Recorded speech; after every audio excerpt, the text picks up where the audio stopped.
नमस्कार, आप देख रहे हैं न्यूज 18 बिहार झारखंड का डिजिटल प्लेटफॉर्म दुनिया की खबर में आपका स्वागत है। मैं हूं शुभी मिश्रा आपके साथ। मानवाधिकारों की स्थिति को लेकर यूएन में ईरान को पश्चिमी देशों ने शुक्रवार को फंसा दिया।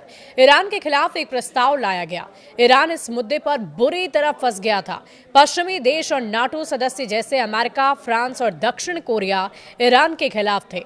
वे सख्त कार्रवाई चाहते थे, लेकिन भारत ने डंके की चोट पर ईरान का साथ दिया।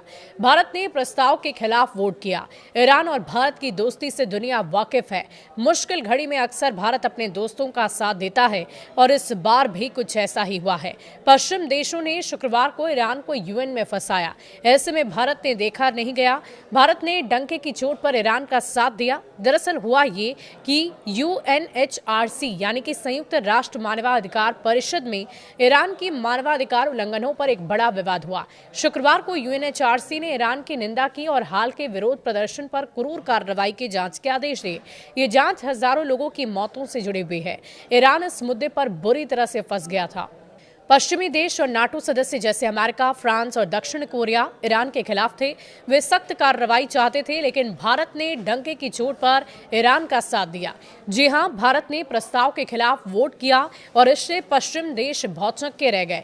वे सोच भी नहीं पाए कि भारत जैसे बड़े लोकतांत्रिक देश ईरान के पक्ष में खड़ा होगा। भारत का ये कदम ईरान के लिए मजबूत समर्थन था। भारत ने यह साफ कर दिया कि वो ईरान के आंतरिक मामलों में बाहरी हस्तक्षेप के खिलाफ है और इससे भारत की विदेश नीति की ताकत नजर आई, जो संतुलित और स्वतंत्र है। पश्चिमी देशों को लगा कि वे आसानी से ईरान को अलग थलग कर लेंगे, लेकिन भारत के वोट ने उनके प्लान पर पानी फेर दिया। भारत की तरह ही चीन ने भी ईरान का साथ दिया है। और आखिर हुआ क्या, हम आपको पूरी कहानी सुनाते हैं। दरअसल ये पूरी घटना जेनेवा में यूएनएचआरसी के इमरजेंसी मीटिंग में हुई। यूएन की इस बॉडी ने ईरान के खिलाफ एक प्रस्ताव पास किया। ये 2022 में शुरू हुई जांच को बढ़ाने का था। अब यूएन जांच करता हाल के दंगों को भी जांच करेंगी। ये जांच भविष्य में कानूनी कार्रवाई के लिए दस्तावेज तैयार करेगी। अधिकार समूहों का कहना है कि 1989 की इस्लामी क्रांति के बाद ये सबसे बड़ा क्रैकडाउन था। इसमें आम नागरिक भी मारे गए। हालांकि तेहरान सरकार ने इसे आतंकवादी और दंगाइयों का काम बताया। उन्होंने कहा कि अमेरिका और इजराइल जैसे विदेशी दुश्मन इसके पीछे हैं। ईरान के यूएन मिशन ने इस प्रस्ताव की निंदा की है। ईरान ने कहा कि वो बाहरी हस्तक्षेप नहीं सहन करेगा। बैठक में क्या हुआ? चीन, पाकिस्तान, क्यूबा और इथियोपिया जैसे देशों ने बैठक की उपयोगिता पर सवाल खड़े किए। चीन के राजदूत जिया गाइड ने कहा कि ईरान का दंगा आंतरिक मामला है। जांच के खर्च पर भी सवाल है। यूए में संकट पर है, जिससे अन्य जांचें रुकी हुई है। यह स्पष्ट नहीं है कि इस जांच का पैसा कौन देगा। इसके बाद बात अब वोटिंग की थी।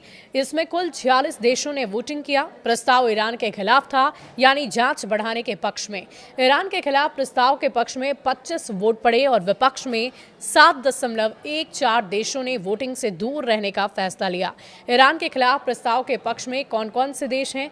फ्रांस, मेक्सिको, दक्षिण Korea, America, Germany, Britain, Japan, Netherland, Spain, Italy, Australia, Canada, Sweden, Norway, Denmark, Finland, Ireland, Belgium, Switzerland, Austria, Poland, चेक गणराज्य, लिथुआनिया, लताविया, एस्टोनिया, ये सभी पश्चिमी और नाटो देश हैं। प्रस्ताव के खिलाफ में कौन कौन? भारत, चीन, Pakistan, Cuba, Ethiopia, Venezuela, Bolivia. ये देश ईरान के आंतरिक मामलों में हस्तक्षेप के खिलाफ है। वोटिंग से दूर कौन कौन रहे? Brazil, Argentina, Indonesia, Malaysia, Saudi Arab, संयुक्त अरब अमीरात, कतर, तुर्की, मिस्र, नाइजीरिया, दक्षिण अफ्रीका, बांग्लादेश, थाईलैंड, फिलीपींस। ये देश तटस्थ रहे, न पक्ष में न विरोध में। भारत का साथ आखिर क्यों ईरान के लिए अहम है? ईरान पर यह वोटिंग दिखाती है कि दुनिया कितनी बटी हुई है। पश्चिमी देश ईरान पर दबाव बनाना चाहते हैं, लेकिन भारत और चीन जैसे बड़े देशों ने ईरान का साथ दिया। भारत का वोट अहम था क्योंकि भारत ईरान से तेल आयात करता है और दोनों के बीच पुराने संबंध हैं। इससे भारत की नीति साफ हुई है कि वो मानवाधिकार के नाम पर सियासत नहीं होने देंगे। ईरान में विरोध प्रदर्शन महिला अधिकारी से शुरू हुआ था। एक महिला महसा अमीनी की पुलिस हिरासत में मौत हुई, उससे भड़क गए। अब ये पूरे देश में फैल गया।